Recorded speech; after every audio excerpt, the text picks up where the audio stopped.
Carter's bedroom door creaked open at 6:14 on a Saturday morning, the soft sound pulling Julian Matthews from the shallow sleep he'd learned to navigate over 4 years of single fatherhood. The bed beneath him felt too large, the king-sized mattress a geography of absence he'd mapped every night since Sarah died. He slept on the right side, always the right side, leaving the left untouched as though preserving space for a ghost who never came back. The small figure appeared at his bedside, gap-toothed and serious in dinosaur pajamas that had been washed so many times the T-Rex on the front had faded to a friendly suggestion of its former self. Carter Matthews, at 6 years old, possessed the unsettling ability to look both like a child and like someone much older, as though grief had added layers to him that shouldn't exist in someone who still believed in the tooth fairy.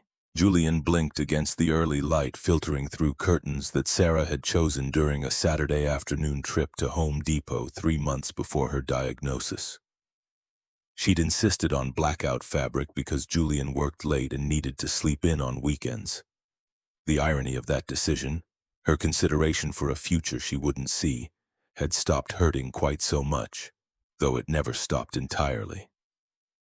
Carter stood perfectly still, studying the bed with the intensity he usually reserved for the star charts that covered his bedroom walls. His expression carried a weight that made Julian's chest tighten with the familiar cocktail of love and inadequacy that defined his fatherhood now. The question arrived without preamble, delivered in that matter-of-fact tone children used when asking about the fundamental architecture of the universe. "Daddy, is your bed big enough for 2 people?" Julian pushed himself up against the headboard, the sheets cool where no one else had disturbed them. Sleep evaporated as his mind scrambled to decode the question, to understand what had prompted it at this particular moment on this particular morning. "What, buddy?" Carter climbed onto the bed uninvited, settling cross-legged at the foot like a therapist preparing for a difficult session. His small hands twisted the hem of his pajama shirt, a nervous habit he'd developed after Sarah's funeral when the social worker had explained that Mommy wasn't coming home from the hospital. "Jake's parents share a bed. I saw when I slept over last week. They were both in it, together." The observation landed with the weight of an accusation, though Carter's face held only curiosity. Julian reached out and pulled his son close, breathing in the scent of the strawberry shampoo Miriam Foster had bought because she remembered Sarah always kept it in the bathroom cabinet. "You sleep on one side, Daddy, just one side. Is the other side broken?" Julian felt something crack open in his chest, a fissure that had been sealed with routine and responsibility and the sheer forward momentum of keeping a 6-year-old alive and healthy and loved. He wrapped his arms around Carter and held on, feeling the steady thump of his son's heart against his ribs, that beautiful, fragile heart that Dr. Reeves monitored every 3 months because of the congenital defect that had been Sarah's last discovery about their child before the cancer stole her capacity to care about anything except surviving one more day. "No, Star, it's not broken, it's just waiting." Carter pulled back enough to meet his eyes, and Julian saw Sarah in the shape of his son's face, in the way one eyebrow lifted slightly higher than the other when he was processing complex information. Waiting for what? Julian had no answer that wouldn't be a lie or a hope he couldn't promise to fulfill.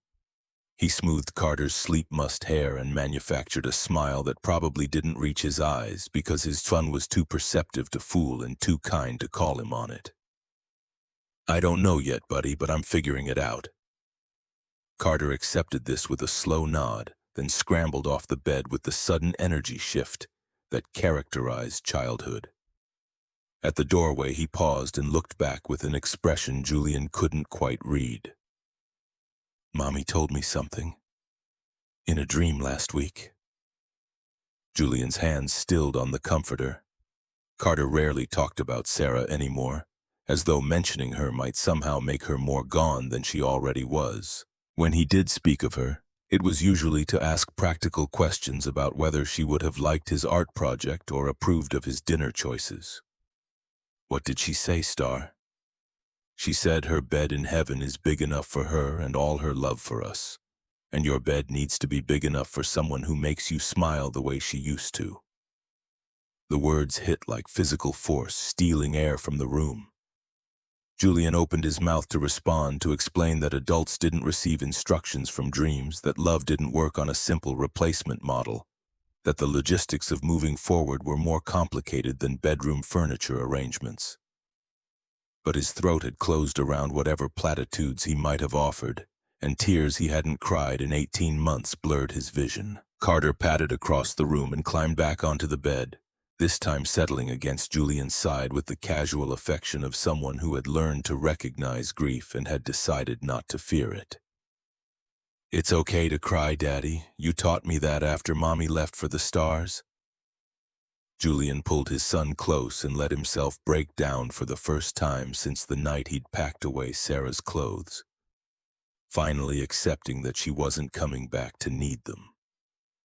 Carter's small hand patted his shoulder, with the kind of comfort that should have flowed in the opposite direction, but somehow worked anyway. When the tears subsided, Julian wiped his face on the sheet and found Carter watching him with those two old eyes that understood more about loss than any child should. "I miss her, buddy. Every single day." "Me too. But missing her doesn't mean we can't love someone new. Love multiplies, Daddy. It doesn't divide." Julian stared at his 6-year-old son, wondering when exactly he'd become the student in this relationship. And Carter had assumed the role of teacher. The wisdom felt borrowed from somewhere beyond childhood, as though Sarah herself had whispered these truths into their son's dreams and Carter was simply delivering messages from the other side of grief. "Where'd you learn that?" Carter shrugged with the casual certainty of someone who didn't question the source of his knowledge. "Mommy told me, in the dream. She said you needed to know." They sat together in the slowly brightening room, two people learning to live in a space shaped by absence, and Julian wondered if his son was right, if maybe the bed wasn't broken at all, just waiting for something neither of them had names for yet. The alarm on Julian's phone shattered the moment at 5:45, 15 minutes late, because he'd forgotten to reset it after Carter's visit.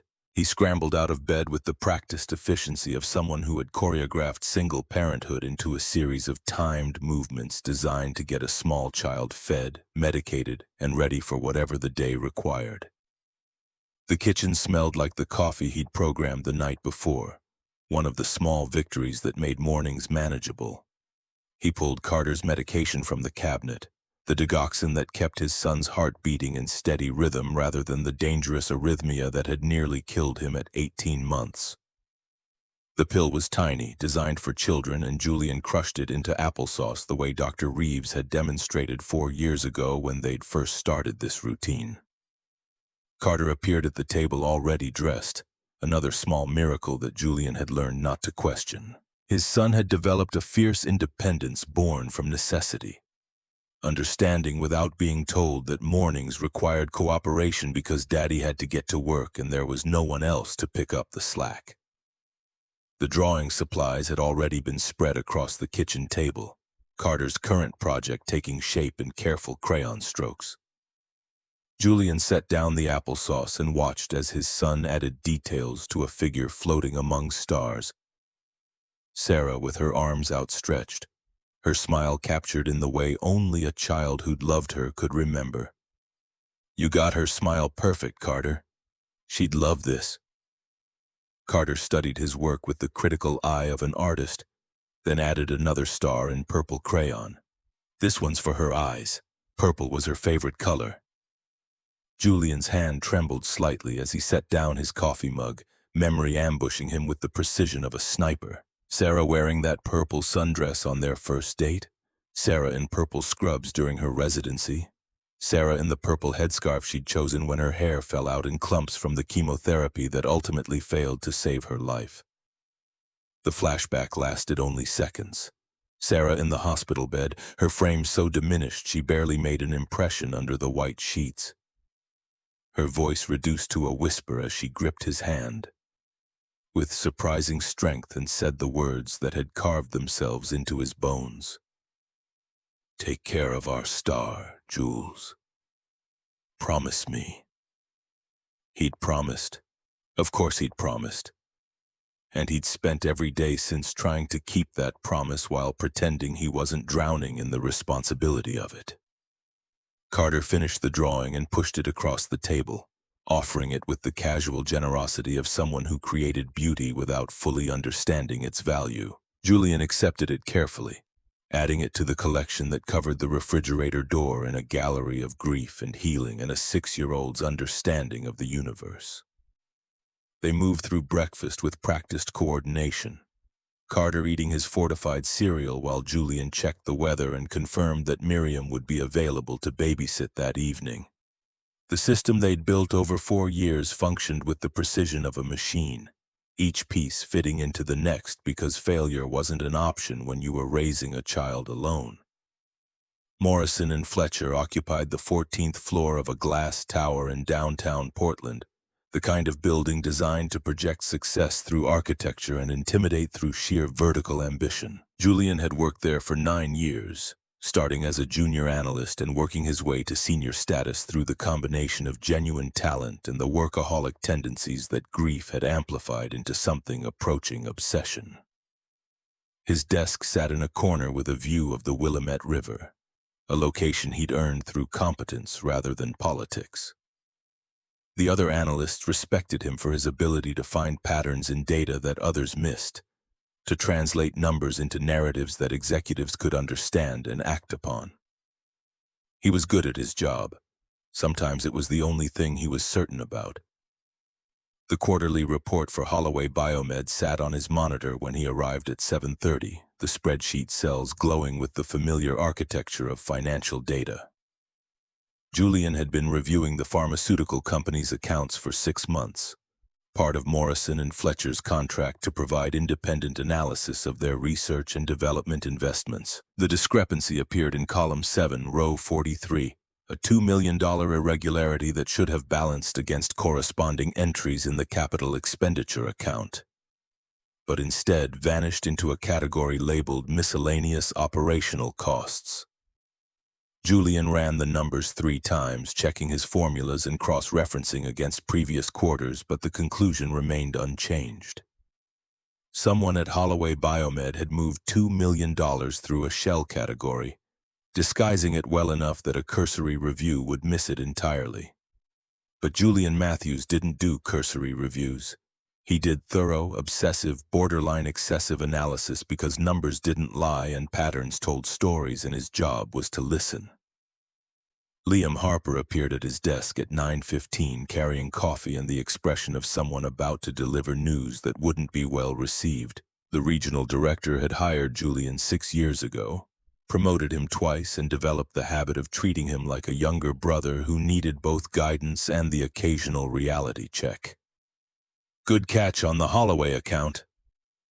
Julian swiveled his chair to face his boss, noting the tension in Liam's shoulders that suggested this conversation wasn't going to end with praise and a raise. "There's a problem, a significant one. I've documented everything in the report." Liam set down his coffee and crossed his arms, the body language of someone preparing to draw a boundary. "I saw, and I need you to stop digging." The words arrived without preamble, delivered in the tone of someone who'd already made a decision and was simply informing subordinates of the outcome. Julian felt something cold settle in his stomach, the first whisper of recognition that this wasn't going to be a straightforward discussion about financial irregularities. "If there's fraud, we have an obligation to report it. That's literally in our contract. And we will report it through proper channels.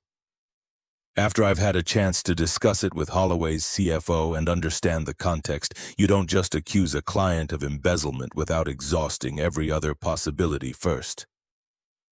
Julian studied his boss, searching for the calculation behind the careful diplomacy.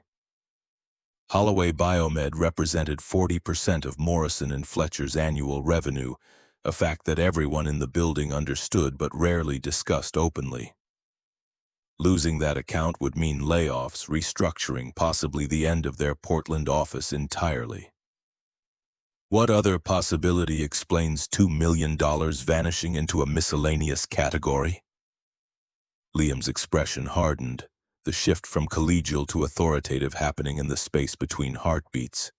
That's not your call to make, Matthews. Your job is to flag irregularities. My job is to determine how we handle them. Don't be a hero about this. The word hero landed like an insult, suggesting that integrity was a performance rather than a principle. Julian felt his jaw tighten, the familiar stubbornness that Sarah had loved and occasionally despaired of rising to the surface.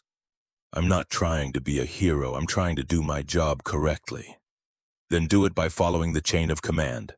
I'll handle Holloway. You move on to the next account. Liam walked away before Julian could respond, leaving behind his half-finished coffee and the unmistakable message that some truths were less important than client relationships. Julian stared at the spreadsheet on his monitor, at the $2 million that had been carefully hidden by someone who understood how to manipulate financial reports, and felt the weight of a choice he hadn't asked to make. He filed his report anyway, documenting everything with the thoroughness that had made him good at his job. If Liam wanted to bury it, that was Liam's decision to live with.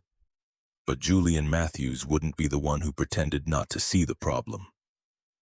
The bank balance stared back at him from his phone screen during lunch, the number smaller than it should be and larger than it had been 6 months ago. $847 in checking, another $6,000 in savings that was supposed to be Carter's college fund, but had been slowly depleted by medical expenses that insurance didn't quite cover. The cardiology bill sat unopened in his messenger bag, $1,200 for last month's follow-up appointment where Dr. Reeves had used words like progression and intervention timeline and surgical consultation. Julian had learned to translate medical euphemism into plain truth. Carter's heart defect was getting worse, and the surgery they'd been monitoring for years was becoming less optional and more inevitable. The preliminary estimate from the cardiac center had arrived 3 weeks ago, delivered in a manila envelope that Julian had opened with hands that shook slightly. $85,000. Insurance would cover 60% if they met all the pre-authorization requirements and stayed within network, and Carter didn't develop complications that pushed him into experimental treatment categories. Julian had spent an entire evening running scenarios, building spreadsheets that modeled every possible financial outcome. In the best case, he'd need to come up with $34,000. In the worst case, significantly more. The savings account currently held $6,000.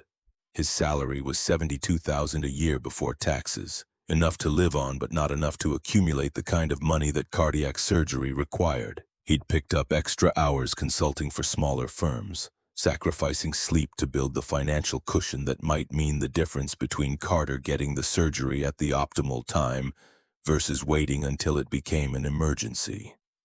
The mathematics of it were brutal and simple. Time equaled money equaled his son's survival. Miriam Foster knocked on his apartment door at 5:30 with a casserole dish that smelled like the comfort food Sarah used to make before she got too sick to cook.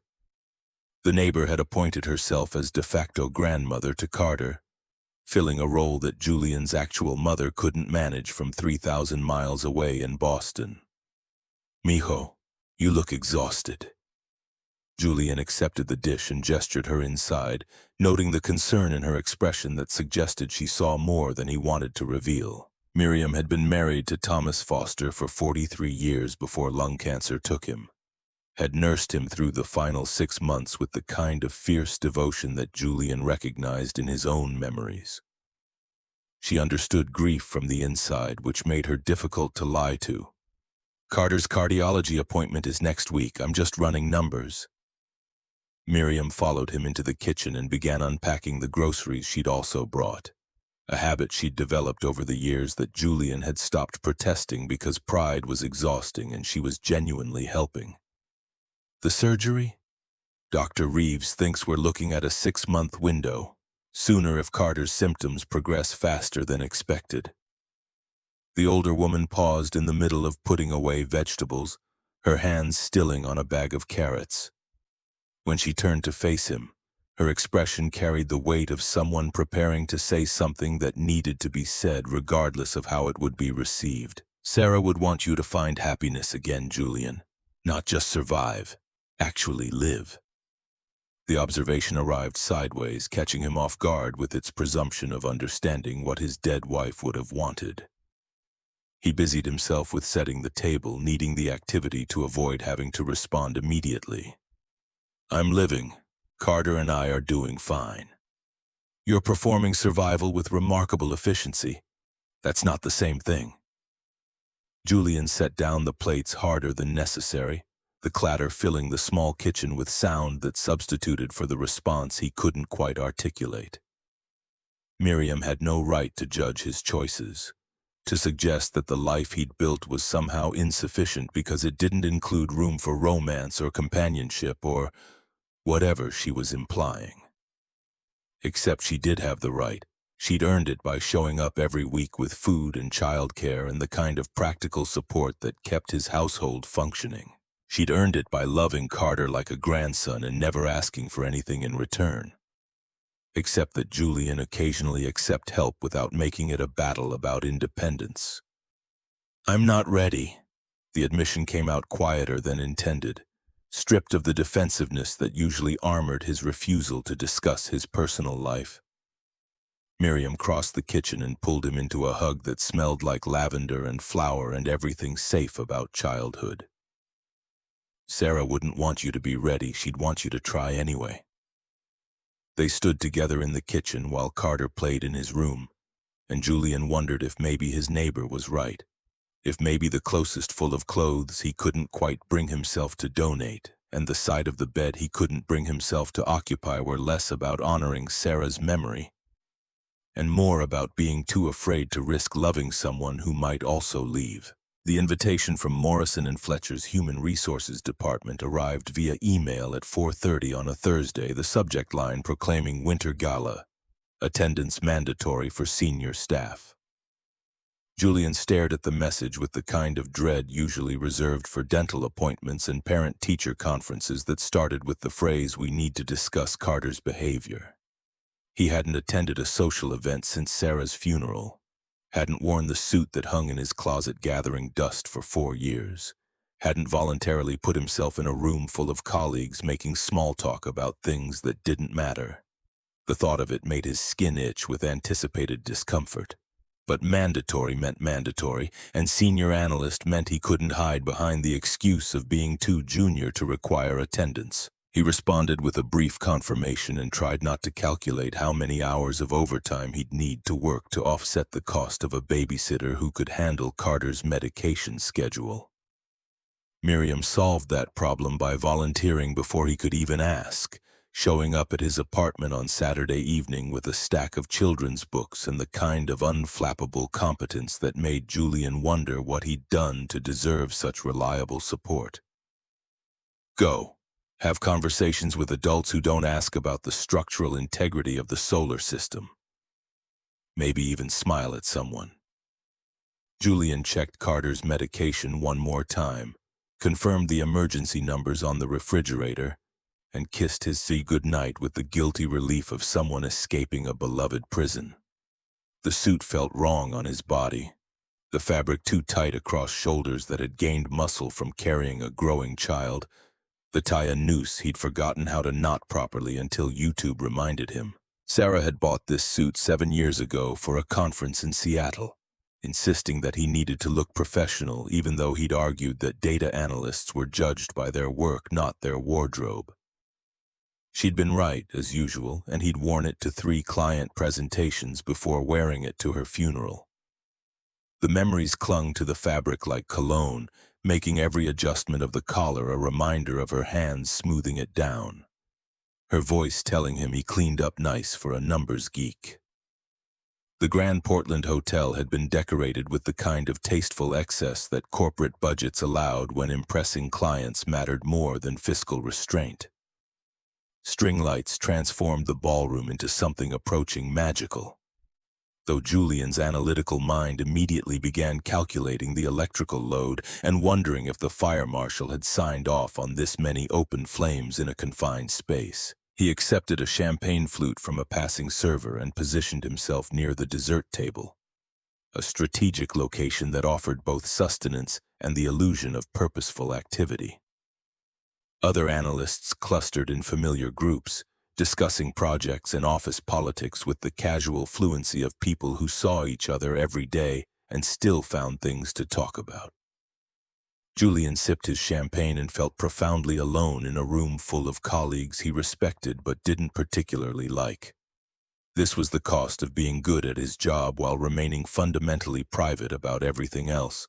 Professional success purchased through social isolation. The woman appeared at the dessert table at 7:43, her arrival causing a subtle shift in the room's energy that Julian noticed before he consciously registered her presence. She wore an emerald gown that suggested both elegance and deliberate armor, her dark hair falling loose around her shoulders in a style that seemed unusual only because Julian's brain insisted on cataloging her as someone who typically wore it pulled back. Grace Holloway. He recognized her from the business news coverage of her father's death 4 years ago, from the profile in Portland Monthly that had focused on her unlikely ascent to CEO at 32. From the quarterly reports he'd reviewed that bore her signature on the final page. She was supposed to be intimidating. The articles all described her as brilliant and ruthless and fundamentally unknowable, someone who ran a billion-dollar pharmaceutical company, with the kind of precision that didn't leave room for weakness or sentiment. But standing 3 feet away, selecting pastries with the concentration of someone defusing a bomb, she looked tired and slightly lost and nothing like the Ice Queen reputation suggested. Julian watched her reject 4 different desserts before selecting a chocolate torte, and something about the indecision made him speak before his social anxiety could stop him. The lemon tart is better. Less pretentious chocolate ratio. She turned to face him with an expression that suggested surprise at being addressed by someone who wasn't an executive or a board member. Up close, her eyes were hazel and lined with the kind of exhaustion that came from too many late nights and not enough reasons to go home. You look like you're calculating exit trajectories. The observation was accurate enough to startle him into honesty. Occupational hazard. I'm an analyst. I see patterns everywhere. Grace Holloway set down her plate and studied him with the intensity of someone conducting an evaluation, her gaze cataloging details he couldn't quite interpret. When she spoke again, her voice had shifted from polite curiosity to something approaching genuine interest. What pattern do you see here? Julian glanced around the ballroom, at the clusters of people performing enthusiasm with varying degrees of success, at the executives working the room with practiced efficiency, at the support staff who'd been invited but knew they didn't truly belong. 200 people performing happiness, maybe 5 actually feeling it. The laugh that escaped her was real, unguarded, the sound of someone who'd forgotten they were capable of genuine amusement. She picked up her plate again and moved closer, the proximity suggesting she'd made some decision about him that Julian hadn't consciously registered earning. Which category are you in? The here because HR said so category. I like honesty. It's rare. They stood together at the dessert table while the string quartet played something classical and forgettable. 2 people who'd stumbled into a conversation neither had planned, but both seemed reluctant to end. Julian found himself noticing details, the way she held her champagne flute without drinking from it, the slight tension in her shoulders that suggested the dress was armor after all, the absence of a wedding ring on her left hand. Grace asked about the ring on his hand, the simple gold band that he'd never quite managed to remove, even though Sarah had been dead for 4 years. The question was direct enough to bypass his usual deflections, delivered with the kind of clinical precision that suggested she already knew the answer and was simply confirming her analysis. Widower, 4 years. Cancer. My son Carter asks why I still wear it. Her expression shifted, some of the armor dropping away to reveal the vulnerability underneath. What do you tell him? That some loves don't end just because the person does. Grace's hand trembled slightly as she set down her champagne, and Julian watched tears she refused to let fall gather at the corners of her eyes. When she spoke again, her voice had dropped to something that felt like confession. My father died when I was 12. Heart attack. Mid-sentence in a board meeting. I took over his company at 32 because I couldn't let it die, too. The parallel struck him with uncomfortable force. Two people shaped by loss into versions of themselves that prioritize survival over living, competence over connection, the performance of success over the messy reality of grief.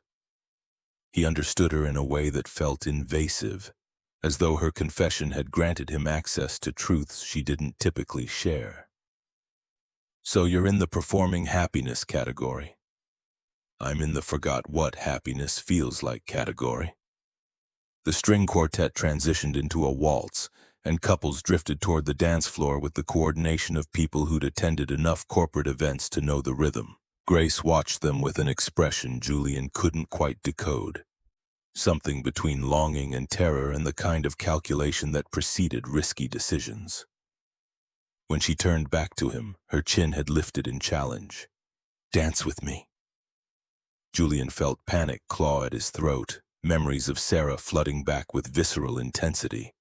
The last time he'd danced had been in their living room at 2 in the morning when she could barely stand, when her body had been ravaged by disease, but her determination to create one more memory had outweighed her physical limitations. I haven't danced since her, I know. Dance with me anyway, not to replace the memory, to honor it. The logic was flawed, but somehow compelling, and Julian found himself taking her offered hand before his brain could construct adequate reasons to refuse. Grace Holloway led him onto the dance floor with more confidence than he felt, her hand settling on his shoulder with the lightness of someone trying not to presume too much. They swayed more than danced, neither of them particularly skilled at this kind of choreographed intimacy. Julian kept waiting for his grief to overwhelm him, for the comparison to Sarah to make this unbearable, but instead he found himself existing in the moment with surprising ease. Grace's perfume smelled nothing like Sarah's. Her height was different, her presence entirely her own. This wasn't replacement, it was just a dance with someone who understood loss from the inside. Sarah loved to dance. Last time was 2 in the morning in our living room. She weighed 89 pounds and could barely stand. But she smiled the whole time. Grace didn't offer platitudes or apologies or any of the empty phrases people usually deployed when confronted with other people's grief. She just tightened her grip on his hand slightly and continued moving to music that barely registered. She sounds like she was extraordinary. She was. Carter has her smile. They finished the dance in silence, and when the song ended, Grace didn't immediately release his hand. They stood together on the edge of the dance floor while other couples continued their choreographed movements. Two people who'd found unexpected recognition in each other's carefully maintained facades. Does Carter like science? I saw his name on your phone background. The drawing? Julian pulled out his phone and showed her the sketch that currently served as his wallpaper. Carter's careful rendering of the solar system with planets labeled in his messy 6-year-old handwriting. Grace studied it with an intensity that suggested genuine interest rather than polite performance. He's obsessed with space, constellations, planets, the whole universe. I volunteer at Portland Children's Museum. Science Saturdays. Would he want to come? You too, of course. The offer arrived casually, but Julian heard the vulnerability underneath it. The risk of extending invitation to people who might reject her. His first instinct was to refuse, to maintain the careful boundaries that kept his life manageable and his heart protected. But Carter's question from that morning echoed in his mind, is your bed big enough for 2 people? And he found himself considering possibilities he'd actively avoided for 4 years. I appreciate the offer, Ms. Holloway, but I don't need charity. Her expression shifted, the armor dropping away entirely to reveal something raw and honest and utterly without pretense.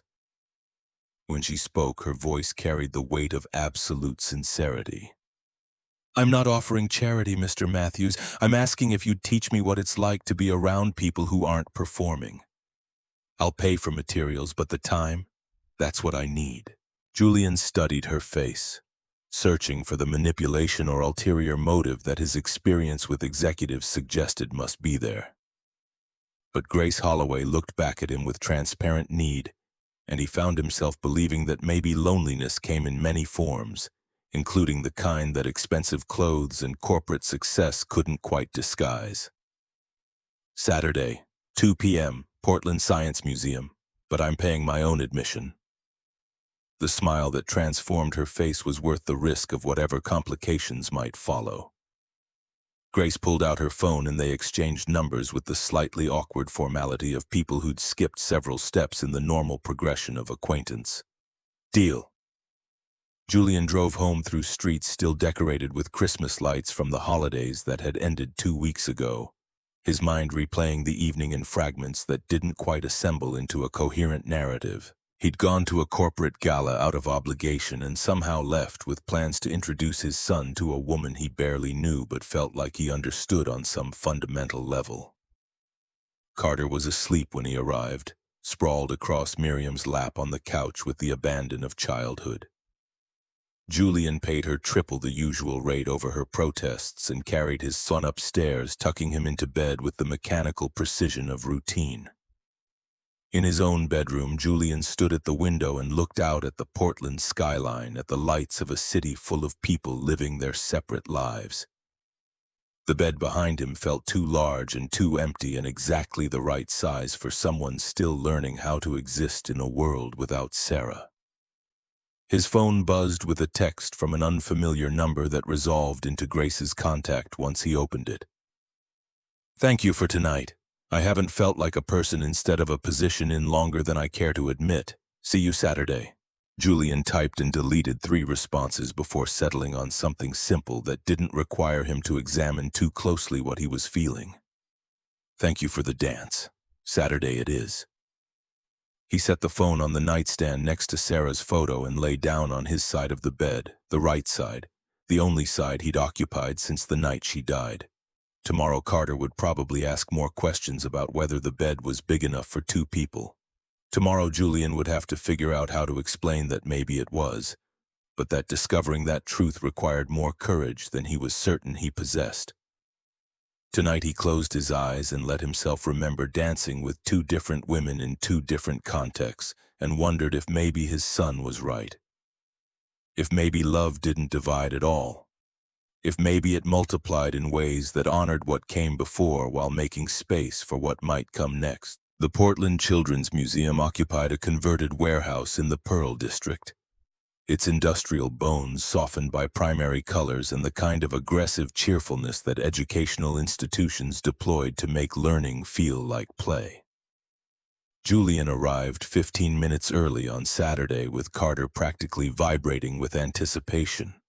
The solar system model kit he'd insisted on bringing clutched against his chest like a talisman. Grace stood near the entrance wearing jeans and a sweater that probably cost more than Julian's monthly grocery budget, but managed to look casual anyway. She'd pulled her hair back in a ponytail, and without the corporate armor she appeared younger and significantly more nervous than someone running a billion-dollar company had any right to be. Carter spotted her before Julian could orchestrate introductions, his 6-year-old social awareness operating on a wavelength that bypassed adult hesitation entirely. Are you the sad lady? Grace's expression flickered between confusion and something approaching alarm as Carter approached with the directness of someone who hadn't yet learned that some observations were better left unspoken. Julian moved to intervene, but his son had already reached into his backpack and produced a folded piece of paper. The drawing showed Grace's face rendered in the careful detail that Carter applied to his astronomical subjects. But something was wrong with the eyes.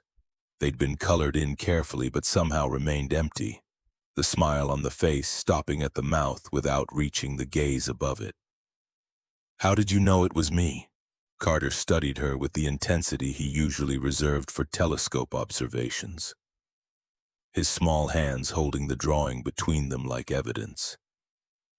"You smile with your mouth but not your eyes. Daddy taught me to see that after Mommy left for the stars. It means someone's pretending to be happy but really they're sad inside." Julian watched Grace's composure crack, tears gathering at the corners of those hazel eyes that his son had rendered with uncomfortable accuracy. She knelt down to Carter's level, the movement bringing her face even with his, and when she spoke, her voice carried the tremor of someone whose defenses had been breached by the most unexpected weapon. "Your daddy taught you to be very observant. He says seeing true things is more important than seeing nice things. Are you sad?" Grace glanced up at Julian as though requesting permission for honesty, and he gave a slight nod because lying to Carter had never worked and starting now seemed like poor strategy.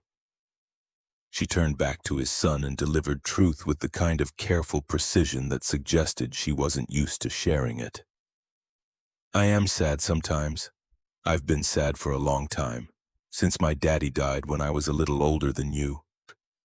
Carter absorbed this information with the seriousness of someone processing complex data, then reached out and patted her shoulder with the awkward comfort of a child who'd learned that sometimes physical contact mattered more than words. "It's okay to be sad. Daddy cries sometimes too. He thinks I don't know, but I hear him at night when he looks at pictures of Mommy." Julian felt his throat close around whatever response he might have offered, the casual exposure of his grief landing with the force of public humiliation. He thought he'd been careful, thought he'd managed to contain his mourning to times when Carter was safely asleep. Apparently 6-year-olds were more perceptive than he'd given them credit for. Grace stood and met his gaze with an expression that combined sympathy and recognition. Two people who'd been caught performing competence when the reality underneath was significantly messier. "Your son is remarkably perceptive. He sees what adults hide. It's both his superpower and my constant source of anxiety." They moved into the museum with Carter leading the way, his excitement at the prospect of building a solar system overriding any lingering concern about making adults uncomfortable with his observations. The science education wing had been set up with workstations, each equipped with the materials needed to construct scaled models of planetary systems. Grace had purchased enough supplies for 3 complete projects, the excess suggesting either enthusiasm or uncertainty about what would be required. Carter claimed the station nearest the window and immediately began organizing materials with the methodical precision he'd inherited from Julian's analytical tendencies. The next 3 hours unfolded with surprising ease, Carter explaining astronomical concepts with the confidence of someone who'd memorized every episode of Cosmos and half the children's books in the Portland library system. Grace listened with what appeared to be genuine interest, asking questions that demonstrated she was actually paying attention rather than performing engagement. Julian found himself observing from slightly outside the interaction, watching his son and this woman build a solar system while discussing the loneliness of Mars and the crowded chaos of Saturn's moons. Carter's comparison of Mars to Grace had been unconscious, but Grace seemed to recognize the parallel, her responses carrying layers of self-awareness that suggested she understood exactly what his son was saying beneath the astronomical metaphors. "Mars is cold and lonely even though it's right next to other planets, like Miss Grace."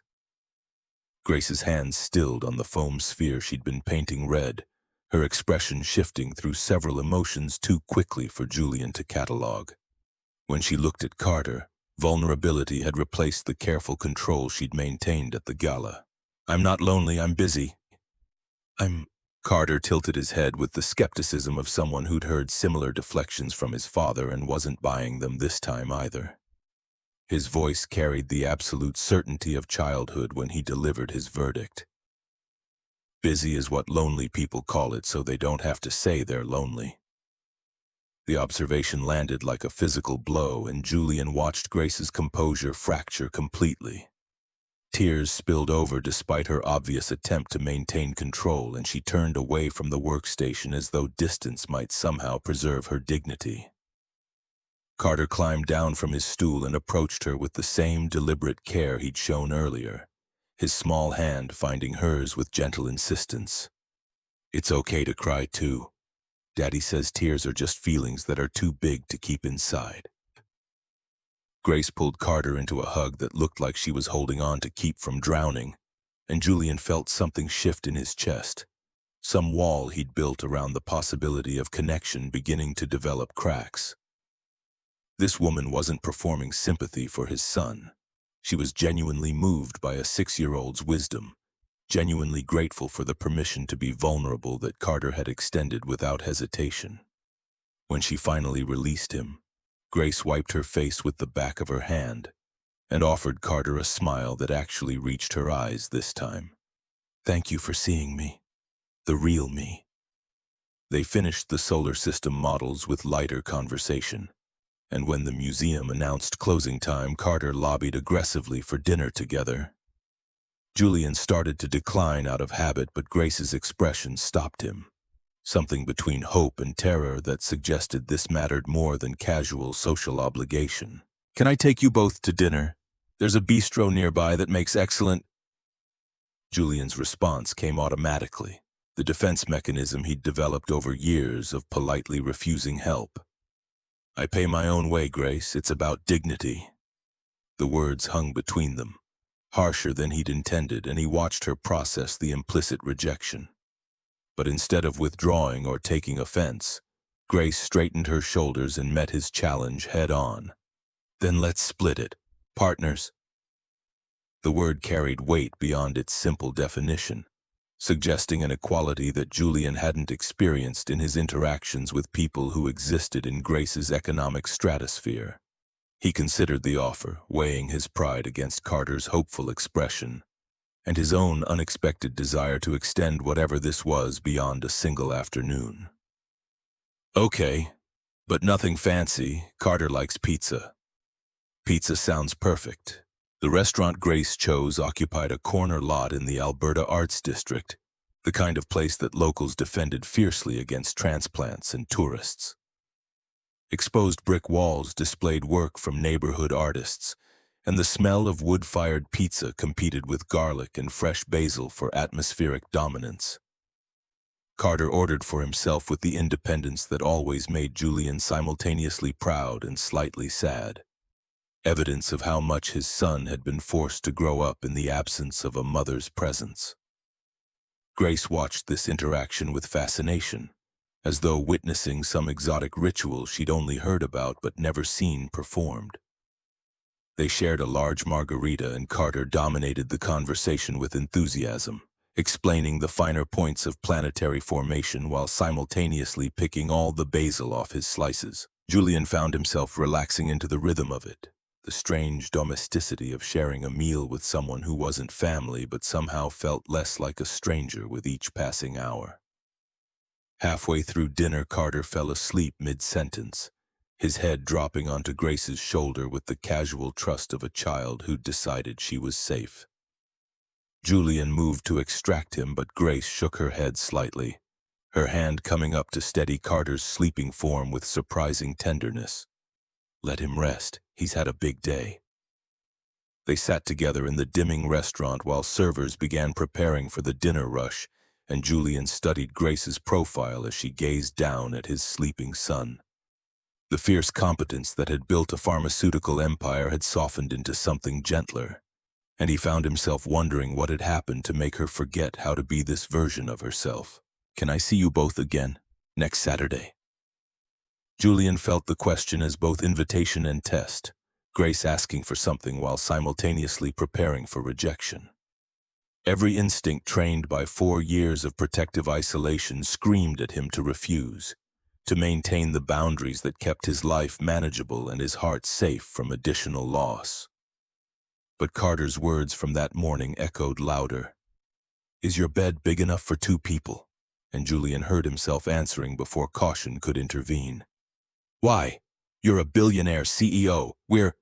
Grace interrupted with unexpected fierceness, her free hand finding his across the table. You're real. Everyone in my life wants something. You just want to protect your son. That's refreshing. Julian needed her to understand that this couldn't be curiosity or charity or some wealthy person's experiment in experiencing how normal people lived. He pulled his hand back and delivered the boundary that mattered most. Grace, I need you to understand something. I have dignity. I can't be your charity case or your experience real people project. If you come back, it has to be because you want to, not because you're curious. Her expression shifted through several emotions before settling on something that looked like determination mixed with vulnerability. She leaned forward slightly, her voice dropping to just above a whisper. Say that again. What? That you have dignity. Say it so I remember what that sounds like. The request was strange enough to catch him off guard, intimate in a way that had nothing to do with physical proximity and everything to do with being seen completely. Julian held her gaze and repeated the words with deliberate emphasis. I have dignity. I deserve respect. My son deserves someone who wants to be here, not someone performing kindness. Grace leaned across the table and pressed her lips to his cheek. The contact brief but charged with meaning that Julian couldn't quite parse. When she pulled back, tears were sliding down her face again. But her smile had finally learned to reach her eyes. I want to be here, Julian. Teach me how. The 8 weeks that followed developed their own rhythm, a pattern of Saturdays and occasional weekday evenings that gradually wove Grace into the fabric of Julian's carefully ordered life. She attended Carter's soccer practice and brought healthy snacks that the other parents eyed with a mixture of admiration and territorial suspicion. She sat with Julian during Carter's cardiology appointment, her hand finding his when Dr. Reeves delivered the news that surgery would be needed within 4 months rather than 6. Julian's apartment filled with evidence of her presence, a coffee mug she preferred, a jacket forgotten on the back of a chair, children's books she'd bought for Carter that reflected her determination to understand his interests. The progression felt simultaneously too fast and inevitable, as though they were catching up to a relationship that had been developing in parallel before they'd consciously acknowledged it. Grace cooked dinner at his place on a Wednesday evening and managed to burn pasta in a pot of boiling water, a feat that should have been impossible but somehow matched her complete lack of domestic competence. They ordered takeout instead, and Carter declared it the best dinner ever, cementing Grace's status as someone who made mistakes without shame and therefore could be trusted. The financial pressure of Carter's upcoming surgery sat like weight in Julian's chest, the numbers running through his head at odd moments when he should have been focused on other things. His savings account had grown to $14,000 through aggressive overtime and consulting work that left him exhausted but closer to the goal that might save his son's life. Grace never offered money, and Julian was grateful for that restraint, understanding that she recognized the line he'd drawn and was respecting it even when her resources could have solved his problems with casual ease. The distance between their economic realities created tension that neither acknowledged but both navigated carefully. By week 7, they'd settled into something that felt like courtship from another era, the slow building of intimacy through shared time rather than physical escalation. They kissed on week 8, standing in Julian's kitchen after Carter had gone to bed, the contact tentative and weighted with all the complications they were choosing to ignore. Carter drew a picture in week 8 that he presented at breakfast with the pride of someone who'd captured essential truth. Julian, Grace, and himself arranged in a family portrait with Sarah rendered in stars above them. The arrangement suggested acceptance without replacement, and Julian taped it to the refrigerator next to all the other evidence of his son's artistic documentation of their evolving reality. Miriam met Grace in week 6 and delivered her approval through the subtle nod she gave Julian when Grace wasn't looking, the neighbor's blessing carrying weight that his actual family's opinion couldn't match from 3,000 miles away. The crisis arrived on a Tuesday in the form of an emergency board meeting at Holloway Biomed that Julian only learned about through the financial news alert on his phone. Grace had texted that morning to cancel their dinner plans with apologies but no explanation, and watching the market analysts speculate about instability in the company's leadership made Julian's analyst brain start assembling patterns he didn't particularly want to see.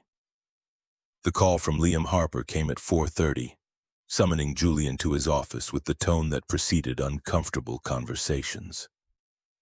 Julian saved his work and made the walk across Morrison and Fletcher's 14th floor with growing certainty that whatever was about to happen, he wasn't going to like it. Liam's office overlooked the Willamette River, the view purchased through decades of political navigation and strategic alliance building that Julian had never possessed the temperament for. His boss sat behind a desk that looked designed to intimidate, and the expression on his face suggested he was about to deploy all available authority. "We need to discuss your relationship with Grace Holloway." Julian felt something cold settle in his stomach, the recognition that his personal life and professional obligations were about to collide in ways he'd been carefully avoiding thinking about. He sat down without being invited and met his boss's gaze with the directness that had sometimes helped and sometimes hurt his career advancement. "What about it?" "Holloway Biomed's board has requested that you be removed from their account. Conflict of interest concerns given your relationship with their CEO." The words landed with clinical precision, stripping away the careful separation Julian had maintained between the work he did analyzing Holloway's finances and the time he spent with Grace outside of professional contexts. He'd flagged irregularities in their accounts months before meeting her, had maintained his analytical integrity even as their personal relationship developed. "I flagged the discrepancy in February, 2 weeks before I met Grace at the gala. My job is data analysis. The relationship doesn't change what the numbers say." Liam leaned back in his chair with the expression of someone who'd anticipated this argument and had already decided it wouldn't matter. His next words confirmed Julian's suspicion that this conversation had been over before it started. "And dating the client's CEO makes it look like collusion regardless of timeline. Holloway represents 40% of our revenue. I can't risk that relationship over your personal life. You have a choice, Matthews. Stop seeing Grace Holloway or resign." Julian's hands tightened on the arms of his chair, anger and fear warring for dominance in his chest. This was the leverage he'd worried about, the inevitable moment when his dignity would be tested against practical necessity. Carter's surgery loomed 4 months away, the insurance that would pay for 60% of it tied to this job he was being asked to sacrifice for the crime of falling in love. "You're asking me to choose between my integrity and my job? I'm asking you to understand that some situations require compromise. Your relationship with Holloway creates problems we can't manage. Make it go away or find employment elsewhere." Julian stood without consciously deciding to move, his body already knowing what his mind was still processing. The choice wasn't really a choice at all. Liam was asking him to betray either Grace or himself, to prove his loyalty to Morrison and Fletcher by demonstrating he could be controlled through economic pressure. The mathematics were brutal. Staying meant ending things with Grace and living with the knowledge that he'd let other people dictate his personal life. Leaving meant losing the insurance that would save Carter's life, gambling his son's health on the uncertain prospect of finding comparable employment in time. Julian had spent 4 years building a life defined by dignity over convenience, by choosing hard right over easy wrong, by teaching Carter through example that character mattered more than comfort. Walking away from that principle now would corrode something fundamental in who he was. "I quit." Liam's expression shifted from certainty to surprise, the outcome apparently not the one he'd expected despite having forced it. He recovered quickly, professionalism reasserting itself over whatever personal reaction he might have had. "Effective when?" "Immediately. I'll clear my desk by end of day."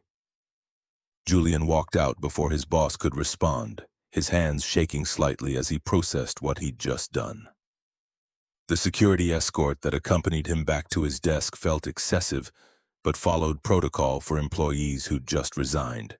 The company protecting itself against data theft or sabotage from someone who no longer had reason to maintain loyalty. His personal items fit in a single cardboard box. Photos of Carter and Sarah, the coffee mug Miriam had given him when he made senior analyst, the small succulent plant that had somehow survived 4 years of neglect. The other analysts watched with varying degrees of sympathy and relief, understanding that whatever had just happened to Julian Matthews could happen to them if they made similarly poor choices about where to invest their personal lives.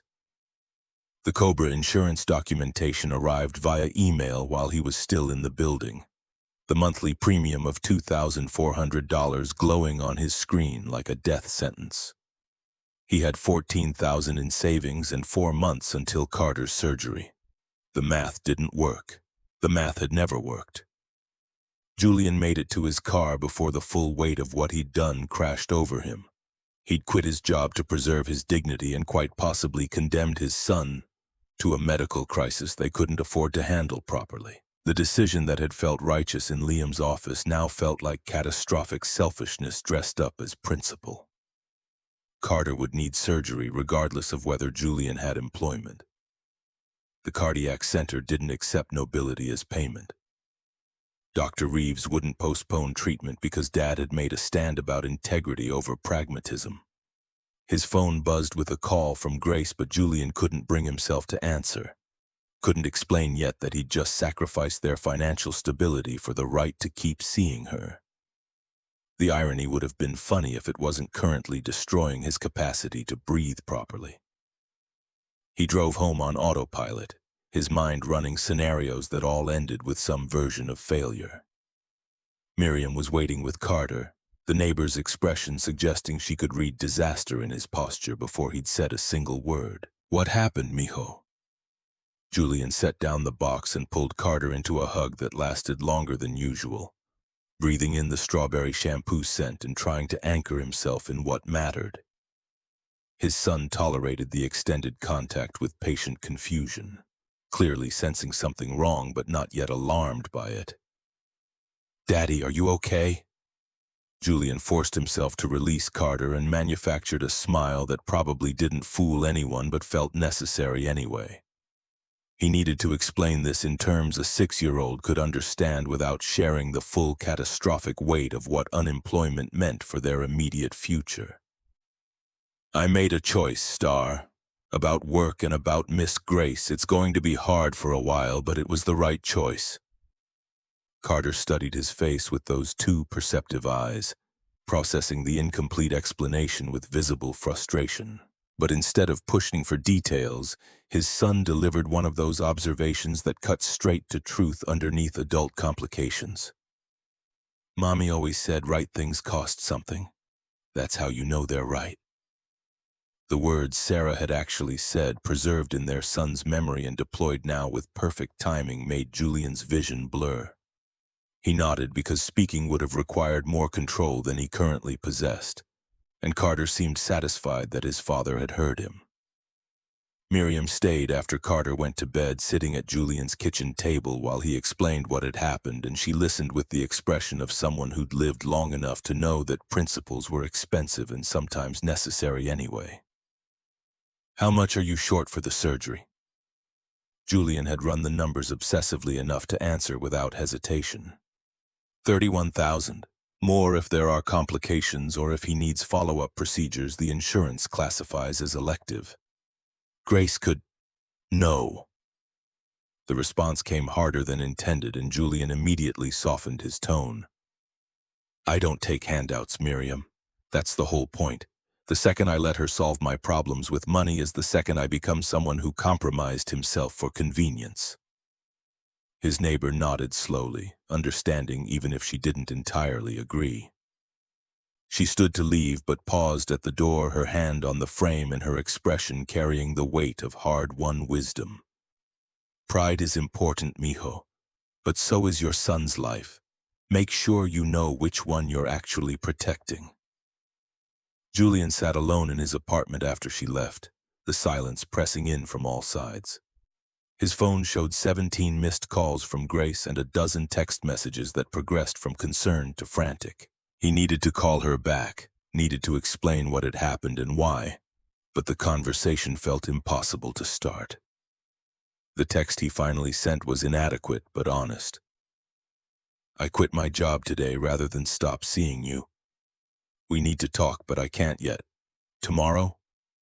Her response arrived within seconds. "I didn't know they were going to do that. Julian, I'm so sorry. Come to my office tomorrow, 10 a.m., please." He confirmed without allowing himself to think about what that conversation would entail, then set his phone aside and walked to Carter's room. His son slept with the abandon of childhood, unaware that his father had just made a choice that might cost them everything. Julian sat on the edge of the bed and whispered to the sleeping form, "I don't know if I did the right thing, Star. I chose dignity over security. I chose truth over keeping quiet. But now I don't know how to pay for your surgery, and I'm terrified I made the wrong call." Carter shifted in his sleep, one small hand reaching out to grip Julian's fingers with surprising strength. The contact anchored something in Julian's chest, reminded him that he'd made this choice for a reason even if the consequences were currently overwhelming. Tomorrow he'd face Grace and whatever came next. Tonight he sat with his son and tried to believe that somehow this would work out. That character still mattered in a world that seemed designed to reward compromise over conviction. Holloway Biomed occupied a glass tower in downtown Portland that made Morrison and Fletcher's building look modest by comparison. The kind of architectural statement that announced success through sheer vertical dominance. Julian had never been inside, had only reviewed their financial data from the comfortable distance of his analyst desk. Standing in the lobby at 9:45, waiting for Grace's assistant to retrieve him, Julian felt profoundly out of place. His suit was the same one he'd worn to the gala, clean but not new, acceptable for Morrison and Fletcher but noticeably cheaper than what everyone else in this building seemed to favor. The elevator ride to the executive floor took longer than it should have, the building's height translating into distance from the ground that felt metaphorical. Grace's office occupied a corner with floor-to-ceiling windows that offered views of Mount Hood in one direction and the city in the other, the kind of space that communicated power through square footage and light. She stood when he entered, the CEO armor back in place, tailored suit, hair pulled back, the vulnerability she'd shown over pizza with Carter carefully locked away behind professional competence. But her eyes carried exhaustion that makeup couldn't quite hide, and Julian recognized the expression of someone who'd spent the night processing disaster. "I didn't know the board was going to force Morrison and Fletcher to remove you from our account. I found out when you did." Julian believed her because lying would have been pointless, but the timing didn't change the outcome. He sat in the chair across from her desk and tried to find words adequate to explain the situation they'd created through the simple act of caring about each other. "Liam gave me a choice. Stop seeing you or resign. I chose resignation." Grace's composure cracked, her hands gripping the edge of her desk with visible force. When she spoke, her voice carried layers of emotion that suggested she was barely maintaining control. "Julian, your insurance. Carter's surgery. Why would you—" "Because asking me to choose between you and my job was asking me to prove I could be controlled through economic pressure. Because teaching Carter that character matters means actually demonstrating it when the cost is high. Because I have dignity and I deserve respect, and compromising that to keep health insurance would have destroyed something in me that I can't afford to lose." The speech came out more forcefully than intended, Julian's own processing of the choice he'd made spilling over into defensive justification. Grace stood and moved around her desk, dropping into the chair beside his rather than maintaining the power distance of her position. "What do you need? Tell me how to help without insulting your dignity." Julian appreciated that she understood the distinction, but the answer remained unchanged. "I need to figure this out myself.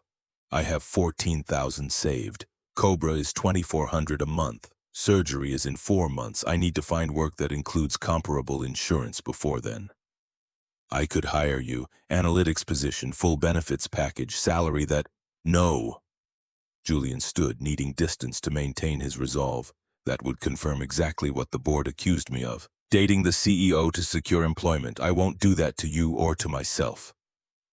Grace stood as well, frustration evident in every line of her body. Then what? You sacrifice our relationship and your son's health for the principle of not accepting help? I sacrifice nothing. I'm asking for time to solve this on my own terms. They stood facing each other across her office while outside the windows. Portland conducted its business without awareness of the two people trying to navigate impossible choices.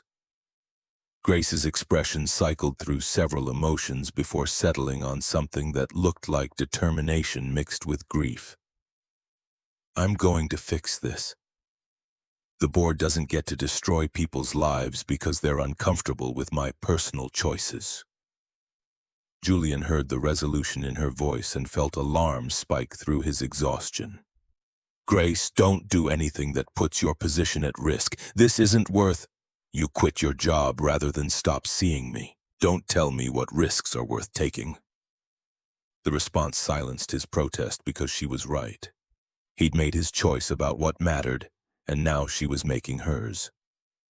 Julian moved closer and took her hand, the contact grounding them both in the reality of what they were risking for each other. We do this together. No unilateral decisions that sacrifice one of us to save the other.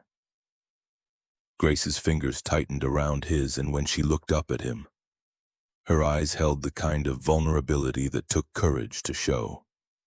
I'm terrified I'm going to fail you. Fail Carter. That my resources won't matter because you won't let me use them, and I'll have to watch you struggle when I could have helped. Julian pulled her into an embrace that had nothing to do with romance and everything to do with two people who'd found recognition in each other's wounds, trying to believe they could heal together. Then we'll fail together and try again. That's what this is. They stood holding each other in her office while Portland spread out below them, and Julian tried to convince himself that somehow this impossible situation would resolve into something they could both live with. His phone buzzed with a text from Miriam asking about Carter's afternoon pickup, and Julian pulled back to respond. Grace watched him handle the logistics of single parenthood, with an expression he couldn't quite read. When he finished, she spoke with careful precision. I need to hear you say something. For me, not for principle or dignity. Do you want this? Me, Carter's chaos, our completely incompatible economic realities, or are you fighting because someone tried to control you? The question hit harder than expected, forcing Julian to examine motivations he'd been avoiding. He could have walked away after Liam's ultimatum, could have ended things with Grace and kept his job and his insurance and his secure path forward. The fact that he hadn't meant something he needed to name. I want you. I want Carter to have someone who sees him the way you do. I want Sunday mornings and terrible cooking and arguments about who pays for dinner. I want to feel something again beyond just surviving. Grace stepped closer, her hands finding his face with gentleness that felt like permission. Say it again. What? That you want me? Look at me when you say it. Julian held her gaze and delivered the truth that terrified and liberated him in equal measure. I don't want this to be about rebellion or proving a point. I want to love you, Grace Holloway, if you'll let me try. She kissed him then, not the tentative contact they'd shared in his kitchen, but something desperate and certain and weighted with all the complications they were choosing to accept. When they broke apart, both were breathing hard, and Grace rested her forehead against his, while they remembered how to think clearly. We fight for this together. You find work, I handle the board, and we figure out Carter's surgery as a team. Can you accept that? Julian wanted to maintain his boundaries about handling things alone, but recognized that insisting on complete independence would damage what they were trying to build. Partnership meant allowing someone else to carry weight alongside you, trusting them to honor your dignity while offering support. Together. But Grace, I need you to ask before you fix. I need to be part of solutions, not just the beneficiary of your resources. I'll try. Every day I'll try. They left her office separately, maintaining the discretion that seemed pointless now, but felt like small protection against additional scrutiny. Julian drove home through midday traffic and tried to calculate how many weeks of unemployment he could afford before panic became unavoidable. Carter greeted him at the door with a new drawing, this one showing Julian and Grace holding hands while stars rained down around them. The image was hopeful in ways that made Julian's chest ache. Miss Grace called. She said she's coming over after work and she's bringing dinner. Real dinner, not burned pasta. Julian pulled his son into a hug and wondered how he'd gotten lucky enough to have a child who could find joy in the middle of disaster. The bed wasn't big enough for 2 people yet, but maybe it was learning to expand in ways he hadn't expected.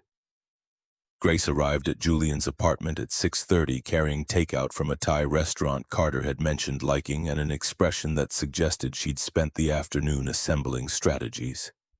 She changed out of her CEO armor into jeans and a simple blouse, the transformation from executive to something approaching accessible happening somewhere between her office and his doorstep. Carter launched himself at her with the enthusiasm of someone who'd decided she belonged in their life and saw no reason to pretend otherwise.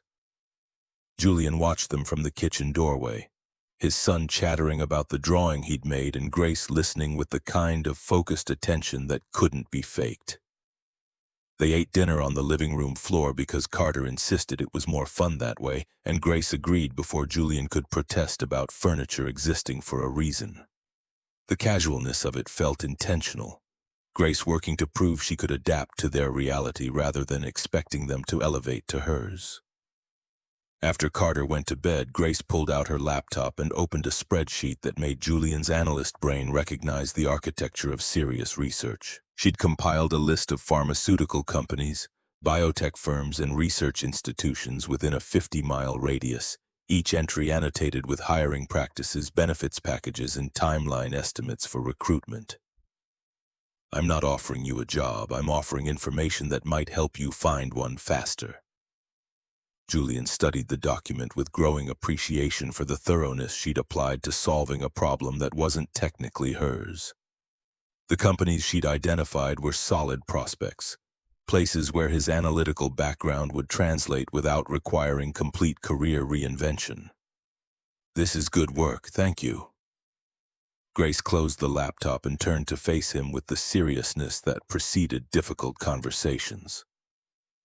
I need to tell you what I'm doing about the board. Garrett Thornwood is the one who pushed for the conflict of interest complaint. He's been trying to force me out since I refused his merger proposal 2 years ago. The name registered from Julian's analysis of Holloway's accounts, one of the board members whose financial patterns had contributed to the discrepancies he'd flagged months ago. The connection clicked into place with uncomfortable clarity. The $2 million in miscellaneous operational costs, it's connected to him. Grace nodded, her expression confirming what Julian had suspected but couldn't prove with the limited data he'd had access to. I went through our books using your initial report as a roadmap. Garrett's been moving money through shell companies, disguising it as legitimate operational expenses. It's sophisticated enough that our internal audits missed it. Julian felt the familiar rush of pattern recognition, his mind already assembling the evidence structure that would be needed to prove embezzlement.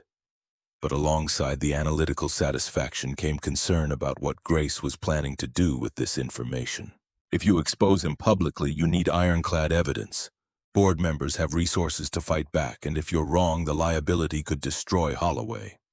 I'm not wrong, but I need someone who understands data analysis to testify about the patterns, someone whose credibility can't be questioned even if the board tries to discredit them. The implications settled over Julian like weight, the understanding that Grace wasn't asking him to step back while she handled this. She was asking him to step forward into public exposure, to use his skills in service of taking down someone who'd tried to destroy his livelihood. Testifying would make it look like I investigated Garrett because of our relationship. It confirms their narrative about conflict of interest. Grace's hand found his, her grip tight enough to communicate urgency. Or it shows you investigated because you're good at your job, found evidence of fraud, and are willing to speak truth regardless of personal cost. Which story do we want people to believe?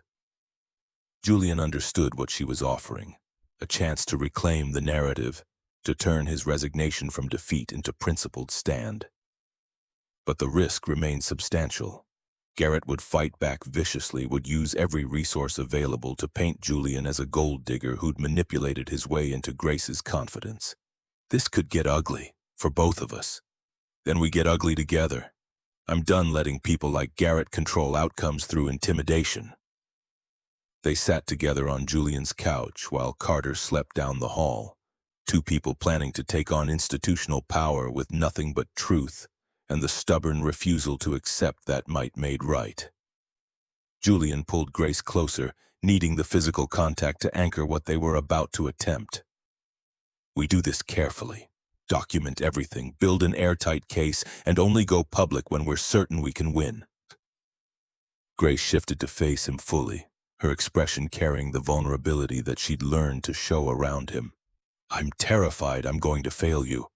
That my resources won't matter because the system protects people like Garrett. That I'll have asked you to risk everything and won't be able to deliver justice. Julian cupped her face with both hands, forcing her to meet his eyes. We can rebuild careers. We can't rebuild integrity once it's compromised. Whatever happens, we do the right thing and live with the consequences. She kissed him with the kind of desperation that suggested she was trying to convince herself as much as him. And Julian responded with everything he had, all the fear and hope and determination that had been building since he'd walked out of Liam's office. When they broke apart, Grace rested her head against his chest, and Julian felt her heartbeat syncing with his own rhythm. Two people trying to believe they were stronger together than either had been alone. The emergency board meeting happened 11 days later, called by Garrett under the pretense of addressing financial irregularities that required immediate attention. Grace had anticipated the move, had prepared for it with the kind of strategic precision that explained how she'd built a pharmaceutical empire before turning 40. Julian received his subpoena to testify 2 days before the meeting, the legal document transforming his involvement from witness to active participant. He spent those 2 days reviewing every piece of evidence Grace had compiled, memorizing patterns and timelines until he could recite them without notes. Carter knew something significant was happening, his 6-year-old emotional radar detecting stress even when Julian tried to hide it. The night before the testimony, his son climbed into bed beside him with a drawing that showed Julian standing in front of a room full of people while stars rained down like approval from above. "Are you fighting bad guys, Daddy?" Julian pulled Carter close and tried to find an explanation that wouldn't terrify a child who'd already lost one parent and didn't need to worry about losing the other to consequences beyond his understanding. "I'm telling the truth about someone who did wrong things. Sometimes that means standing up in front of people and being brave even when it's scary." Carter absorbed this with his characteristic seriousness, then delivered one of those observations that cut through adult complexity to reach fundamental truth. "Mommy said being brave doesn't mean not being scared, it means being scared and doing it anyway." The wisdom Sarah had imparted to their son, preserved and deployed now when Julian needed it most, made his throat close around whatever response he might have offered. He nodded and held Carter tighter, drawing strength from a child who understood courage better than most adults ever would.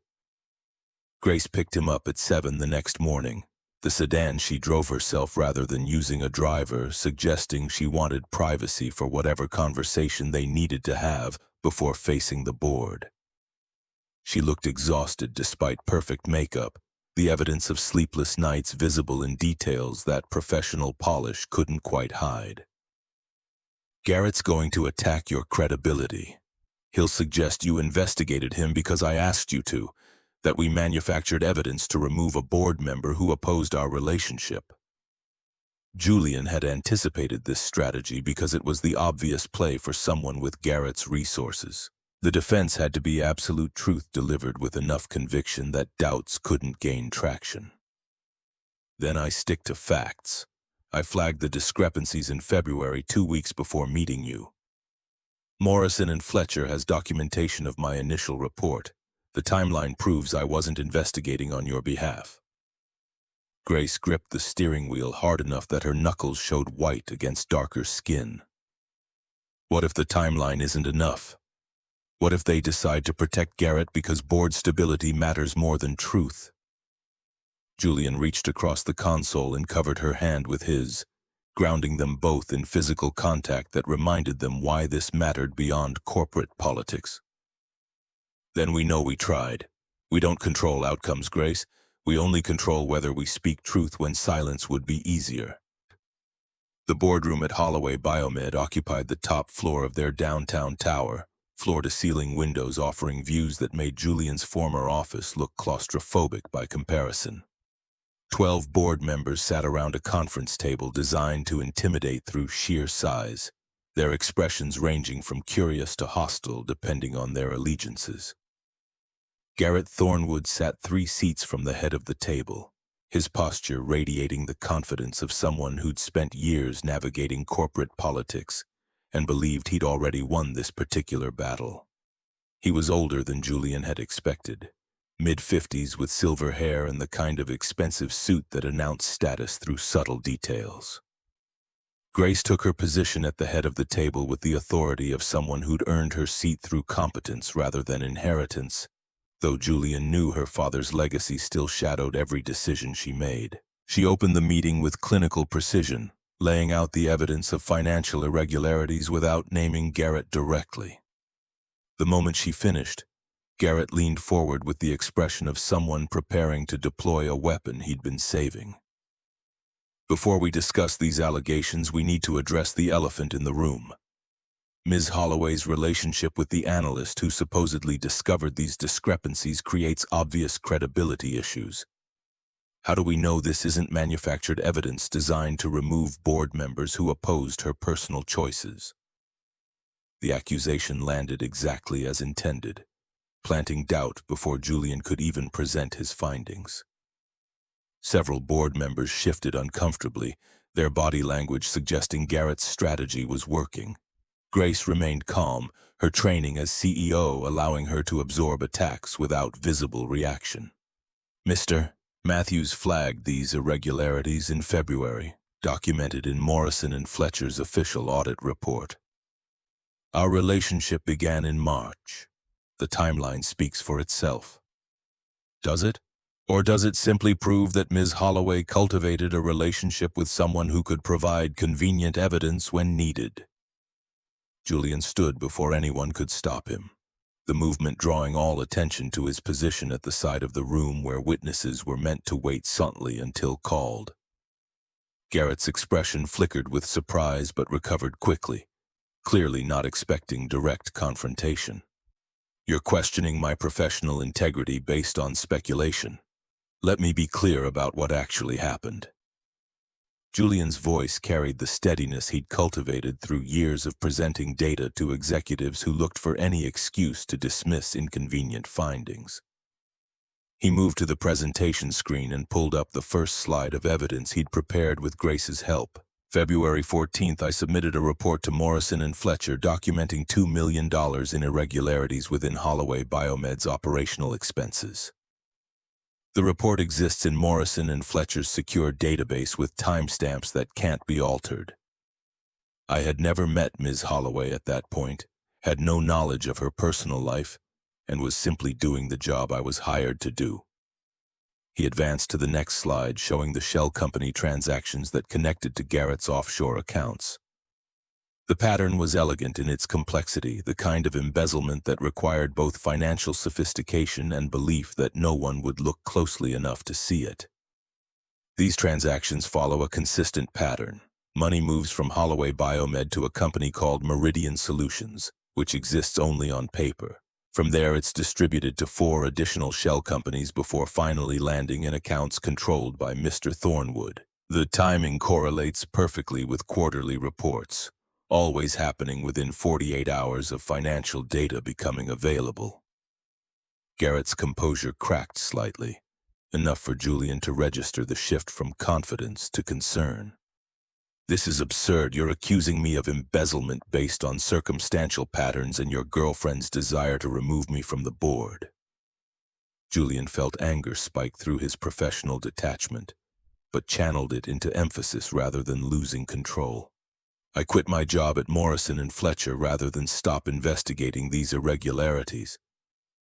I lost my health insurance and put my son's medical care at risk because maintaining my integrity mattered more than keeping employment. Ask yourself what I gain by fabricating evidence." The question hung in the air, forcing board members to confront the logic Garrett had tried to obscure through personal attacks. A woman 3 seats down from Garrett leaned forward with an expression that suggested Julian's reasoning had landed. "Mr. Matthews raises a valid point. What motivation would he have for manufacturing evidence if it cost him his livelihood?" Garrett shifted tactics with the smooth adaptation of someone experienced in corporate warfare. Perhaps Ms. Holloway promised him employment in exchange for this testimony. A convenient arrangement that benefits both of them while removing obstacles to her control of this company. Julian turned to face Garrett directly, abandoning the presentation screen to deliver his response, without the buffer of visual aids. "I turned down Ms. Holloway's offer of employment because accepting it would confirm exactly what you're suggesting. I have dignity. I deserve respect. I won't compromise either for convenience, not for you and not for her." The words landed with force Julian hadn't fully intended, his voice carrying conviction that came from weeks of defending his choices against people who thought economic pressure should override principle. Grace's expression from her position at the table showed surprise mixed with something that looked like "If you're so confident in your integrity, Mr. Matthews, why did Morrison and Fletcher ask you to resign?" Julian had anticipated this question and prepared an answer that would expose the pressure tactics companies used to silence inconvenient truth. "They didn't ask me to resign. They gave me a choice. Stop seeing Ms. Holloway or leave. I chose to leave because being told who I could have personal relationships with crossed a line I won't allow anyone to draw." The admission created visible discomfort among several board members, executives who understood exactly the kind of coercion Julian was describing, because they'd likely deployed similar tactics themselves. Garrett seemed to recognize he was losing ground, his next attack more desperate than calculated. "So you admit your relationship with Ms. Holloway compromised your professional judgment?" "I admit that I'm a data analyst who found evidence of fraud and refused to ignore it regardless of personal cost. The relationship didn't compromise my judgment. It clarified what matters when institutions try to silence truth through economic threats." Julian returned to the presentation and methodically walked through every transaction, every shell company, every offshore account that connected to Garrett's financial network. The evidence was comprehensive enough that denying it required either willful blindness or active complicity, and watching the board members' expressions shift from skepticism to concern told him which direction credibility was flowing. When he finished, silence held the room for several seconds before the woman who'd questioned Garrett earlier spoke again. "Mr. Thornwood, do you have explanation for these transactions?" Garrett's composure had deteriorated significantly, his earlier confidence replaced by barely contained fury. "These are legitimate business expenses that Mr. Matthews is misinterpreting through the lens of his personal agenda. Meridian Solutions provides consulting services that don't exist," Grace interrupted with the authority of someone who'd spent weeks verifying every detail. "Meridian Solutions has no employees, no physical address, and no documented consulting work. It exists solely as a vehicle for moving money out of Holloway Biomed and into Mr. Thornwood's control. The board erupted into overlapping conversations, members demanding explanations, while Garrett attempted damage control that was transparently failing. Julian watched the collapse of institutional protection that had shielded Garrett for years. The moment when enough people decided truth mattered more than preserving comfortable lies. The vote to remove Garrett from the board and refer the matter to federal prosecutors passed 9-3, the margin larger than Julian had expected. Garrett stood with barely controlled rage, his final words aimed at Julian with the precision of someone trying to inflict maximum damage. "You think you won? You're using her, Matthews. Sick kid, no money, you're nothing but a gold digger who found a convenient mark." Carter's voice cut through the tension before Julian could respond, his small form appearing in the doorway where Miriam stood with an expression of horror at having let him slip past. "My daddy doesn't use people, he loves people. You don't know the difference." The room fell silent, every board member's attention shifting to the 6-year-old who'd delivered moral judgment with the kind of clarity that adults spent years learning to obscure. Julian moved toward his son, but Carter walked forward with the confidence of someone who'd decided these people needed to understand something important. Daddy quit his job so he could keep seeing Miss Grace because making her happy was more important than being safe. That's what love looks like. You're just mean. Julian scooped Carter up before his son could continue educating a room full of executives about ethics. But the damage to Garrett's position was already complete. Several board members were smiling despite the serious situation, and Grace's expression showed she was fighting tears. She stood from her position at the head of the table and addressed the board with steady voice. "Gentlemen, I'm taking a leave of absence effective immediately. Not because of scandal or pressure, but because this child just demonstrated more leadership than I've shown in years of running this company. Real leadership looks like choosing people over politics, truth over convenience, and love over fear." Julian carried Carter toward the exit while Grace gathered her materials, and Garrett's furious expression followed them out of the boardroom.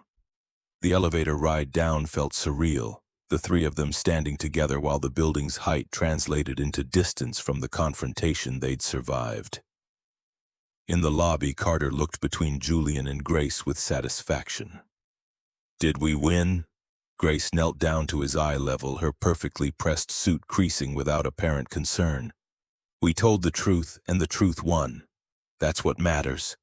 "Good, because Daddy needs his job back so we can afford my heart surgery."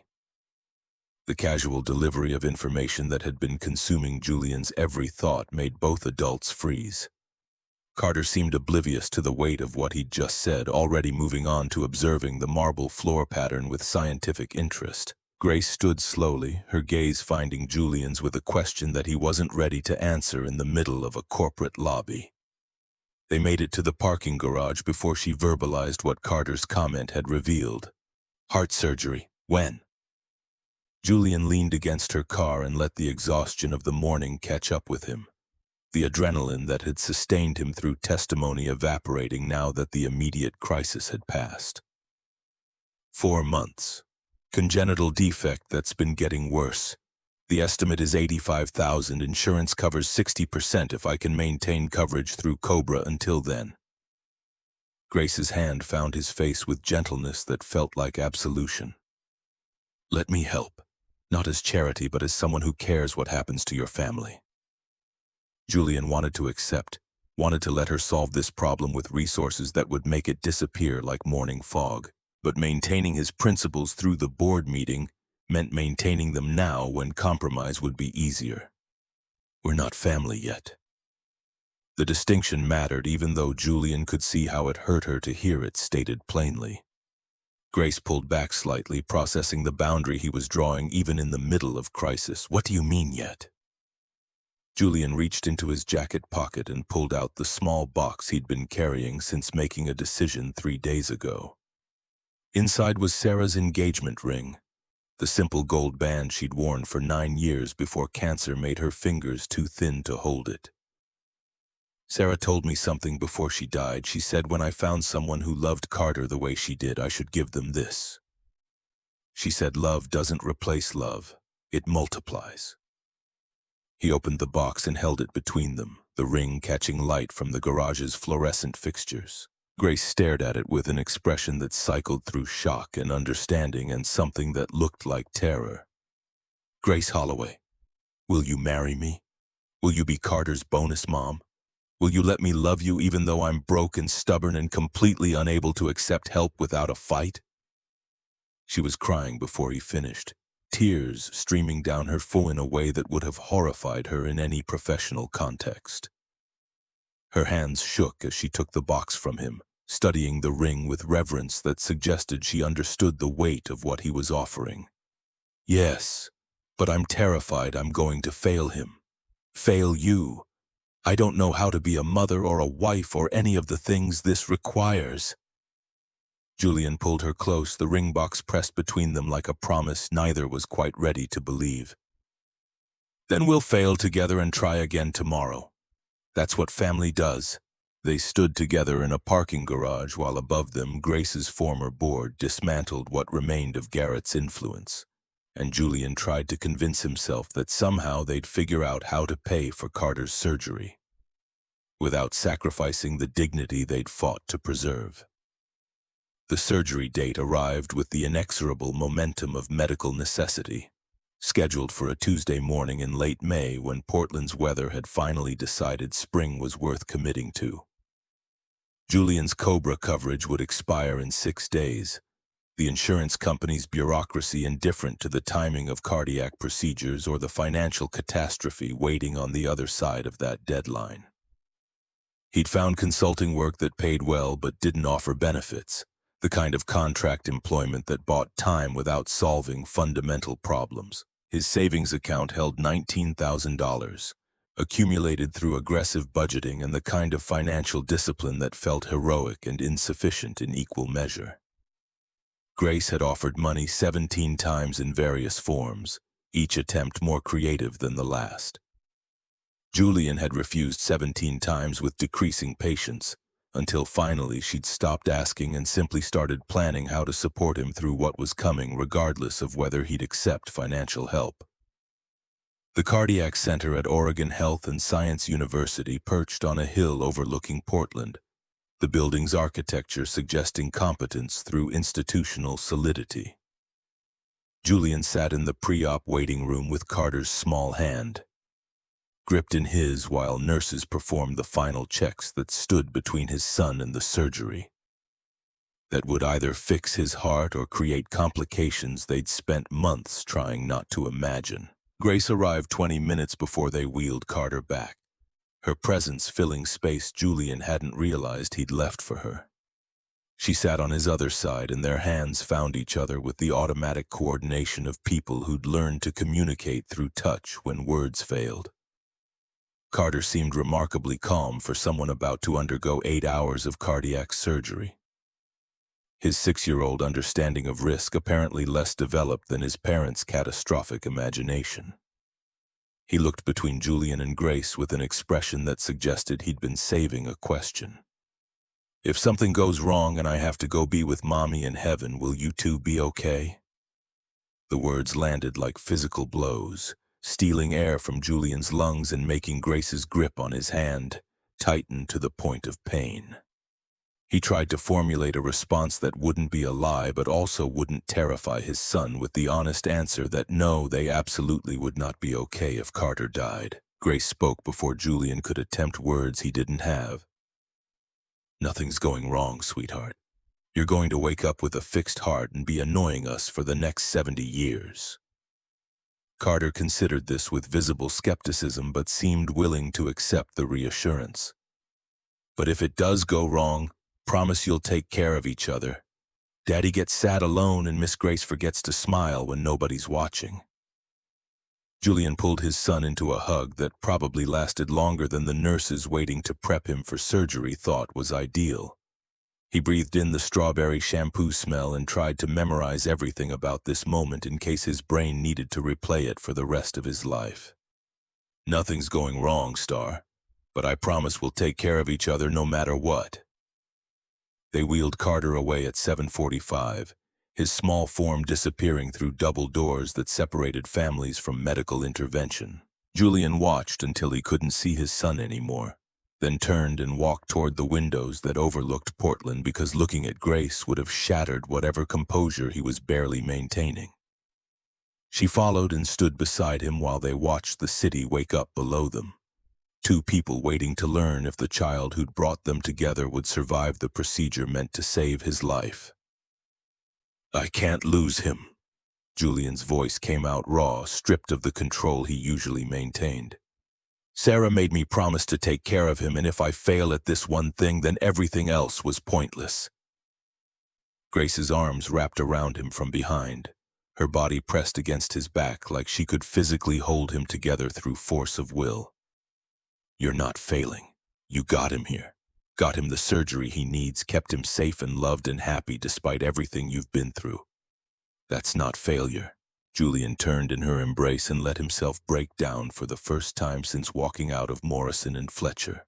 All the fear and grief and exhaustion he'd been containing spilling over in a waiting room that had witnessed this same scene play out with different families countless times. Grace held him while he cried and didn't offer platitudes or false promises, just presence and the steady reminder that he wasn't alone in this. The 8 hours crawled past with the particular agony of time measured in surgical updates delivered by nurses who'd perfected the art of saying everything while revealing nothing. Carter was stable, the procedure was progressing normally, no complications had developed that required family notification. Julian paced the surgical floor like a caged animal, his body needing movement to burn off anxiety that sitting still would have turned into full panic. Grace matched his restless energy for 3 hours before gently suggesting they needed to eat something. And Julian agreed mostly because arguing required more energy than he possessed. The cafeteria food tasted like nothing, nutrition consumed out of biological necessity rather than any actual hunger. They sat across from each other, pushing food around plates while the weight of waiting pressed down from all sides. Grace's phone buzzed with the 14th message from her office, this one apparently urgent enough that she actually looked at the screen. Her expression shifted through several emotions before settling on something Julian couldn't quite identify. "The board wants me back." Full reinstatement with a public apology for Garrett's behavior and acknowledgement that they failed in their oversight responsibilities. Julian felt something that might have been happiness under different circumstances. Understanding that Grace getting her position back mattered even if he currently couldn't generate appropriate enthusiasm. "That's good. You deserve it. I'm going to say no." The statement arrived without preamble, delivered in the tone Grace used when she'd made decisions she expected people to argue against. Julian set down his fork and studied her face, searching for the reasoning that would explain turning down professional vindication. "Why would you do that?" "Because Carter asked if we'd take care of each other. Because you taught me that family matters more than titles. Because I want to be here for this, not just today, but for bedtime stories and soccer practice and whatever comes next." Julian wanted to argue that she could have both, that accepting her position back didn't mean abandoning them. But the truth was he wanted exactly what she was offering. He wanted Grace present for the messy reality of their lives, wanted her choosing them over corporate success because it proved this was real. "What will you do instead?" "Chief Strategy Officer, same company, 40-hour weeks instead of 80. Enough authority to matter, but not so much that it consumes everything else. I already talked to the board about restructuring my role." She reached across the table and took both his hands, her grip communicating urgency. "I'm choosing this, Julian. Choosing you and Carter and the life we're building. Let me make that choice without fighting me on whether I should preserve my career at your expense." Julian lifted her hands to his lips and kissed her knuckles, accepting the gift she was offering, even though his instinct was to protest that she shouldn't have to sacrifice anything for them. "Okay, but if you regret it, I won't. The only thing I regret is taking this long to figure out what actually matters." "Doctor." Reeves emerged from the surgical wing at 4:17 in the afternoon, still wearing scrubs and the kind of exhaustion that 8 hours of cardiac surgery earned. Julian stood so fast his chair scraped against tile with noise that made other waiting families look up in sympathy. Carter's surgery went perfectly. His heart is functioning normally and we don't anticipate any complications. He'll be in recovery for another hour, then you can see him. The relief that flooded Julian's body made his knees weak enough that Grace had to steady him with hands on his shoulders. He managed to thank Dr. Reeves with something approaching coherence before the surgeon left to deliver similar news to other families waiting to learn if their children had survived. Grace pulled him into an embrace that felt like celebration and gratitude and the acknowledgement that they'd just cleared a hurdle that had loomed over them for months. Julian held on and let himself believe that maybe they were going to be okay after all. Carter woke groggy and uncomfortable, but fundamentally himself. His first question upon seeing Julian and Grace together at his bedside, making both adults laugh despite the tears. Did I get a new heart or did they fix the old one? Julian smoothed his son's hair with shaking hands, the physical contact confirming that Carter was real and alive and successfully through the worst of it. They repaired your old one, Star. It's stronger now. Carter absorbed this with visible satisfaction, then turned his attention to Grace with the bluntness that medical sedation apparently amplified. Are you going to marry Daddy now that my heart works right? Grace glanced at Julian for permission before answering, and he gave a slight nod because Carter deserved to know what was happening in his life even when the adults were still figuring out logistics. I am. Your daddy asked me and I said yes. Carter's gap-toothed smile was worth every second of anxiety that had preceded it. Good. My heart was broken and they fixed it. Daddy's heart was broken when Mommy left and you fixed that. We're all fixed now. Julian felt his throat close around words that wanted to emerge but couldn't quite form, the simple poetry of his son's observation hitting harder than any elaborate explanation could have managed. Grace's hand found his under the hospital blanket and squeezed hard enough to communicate that she'd heard it too. They sat together in Carter's recovery room while Portland transitioned from afternoon to evening beyond the windows, and Julian tried to calculate how to pay the portion of the surgery bill that insurance wouldn't cover. The number kept interfering with his ability to appreciate the moment, financial anxiety undermining what should have been pure relief. Grace seemed to sense his distraction, her voice quiet when she spoke. I have a proposal. A real one, not me trying to buy my way into solving your problems. Julian tensed automatically, his default assumption that any financial discussion would end with them arguing about whether accepting help compromised his dignity. But Grace continued before he could mount defensive positions. My father left me a trust fund that I've never touched. It's been sitting in investments for 24 years because I couldn't figure out what would honor his memory properly. I'd like to use it to cover Carter's medical expenses, not as a gift to you, but as a choice about what matters. The offer was more complicated than simple money, carrying layers of meaning about Grace's relationship with her dead father and how she wanted to honor his legacy. Julian understood the weight she was placing on this decision, the significance of choosing to direct resources toward healing rather than hoarding them against future loss. That's not me buying you. That's me investing in the family I want to build with you both. Can you accept that distinction? Julian thought about dignity and pride and all the boundaries he'd defended so fiercely over months of refusing help. Then he thought about Carter sleeping peacefully after successful surgery, about the life they were trying to build together, about whether insisting on handling everything alone was actually strength or just fear dressed in principle. Yes, and thank you. Grace exhaled like she'd been holding her breath, waiting for his answer, relief visible in the way her shoulders dropped from the tension they'd been carrying. You're not compromising yourself by letting people who love you help when it matters. They married 14 months later in Julian's backyard, The space transformed with lights and borrowed chairs and flowers that Miriam had insisted on despite Grace's protest that decorations weren't necessary. 35 people attended, colleagues and neighbors and Carter's friends from school whose parents had watched this unlikely family come together over the previous year. Carter carried the rings with the solemnity of someone who understood the significance of what was happening, his gap-toothed grin making several guests laugh despite the ceremony's formal structure. He'd grown 3 inches since the surgery, his health improving enough that running and jumping and normal childhood activities no longer came with cardiac warnings. Julian stood under an arch that Miriam's nephew had built and watched Grace walk toward him wearing a simple cream dress that managed to look elegant without trying too hard. She'd kept her hair down because Carter had once mentioned he liked it better that way, a small concession that demonstrated how completely she'd integrated their preferences into her choices. The vows they'd written together acknowledged the complications they'd navigated to reach this moment.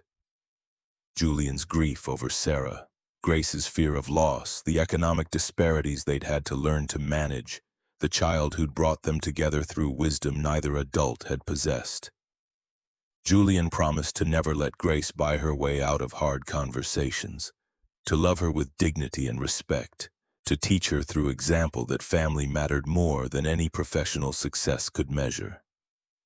Grace promised to ask before she fixed, to trust before she controlled, to love Carter not as replacement for his mother but as his own extraordinary self, and to love Julian with every broken piece of her heart that he'd helped her learn to access. They kissed while their friends and family cheered, and Carter announced to anyone who'd listened that he'd told his daddy months ago that Miss Grace was the one for the other side of the bed, proving that 6-year-olds understood love better than adults ever would. The reception featured catered barbecue and Miriam's legendary cake, and Carter's space documentary soundtrack that somehow worked anyway because the people gathered weren't there for perfection, but for celebration of something real.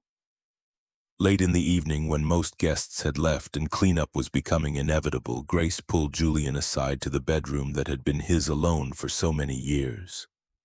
The king-sized bed had been centered in the room finally, the physical manifestation of making space for someone new, without erasing who'd been there before.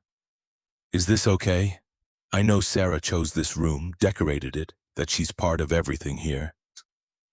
Julian pulled her close and gestured to the photo on the nightstand that showed Sarah smiling at the camera, her eyes bright with life that cancer hadn't yet stolen. Beside it was Carter's drawing from months ago, the one that showed their family with Sarah rendered in stars above them. "She's part of everything because she helped make Carter, and Carter brought you to us. This isn't replacement, Grace, it's expansion. The bed's big enough for all the love that's led us here." They lay down together on a bed that had been too large for one person, but turned out to be exactly right for 2, and Julian felt the particular contentment that came from knowing he'd honored every promise he'd made. He'd kept Carter safe and loved. He'd maintained his dignity through crises that could have broken it. He'd learned to love again without diminishing what he'd loved before. Grace fell asleep with her head on his chest, one hand over his heart like she needed to confirm it was still beating. Julian stayed awake longer, listening to the sounds of Carter's breathing from down the hall and the quiet rhythm of Grace beside him. Through the window he could see stars emerging as Portland's lights dimmed with the late hour. And he thought about Carter's observation that love multiplied rather than divided. The truth of it had seemed impossible when his son first said it. But lying here with a wife he'd never expected to find and a child who'd survived every threat his fragile heart had faced. Julian understood completely. The bed was big enough. The heart was big enough. The life they'd built from broken pieces and stubborn hope was exactly big enough for all of them.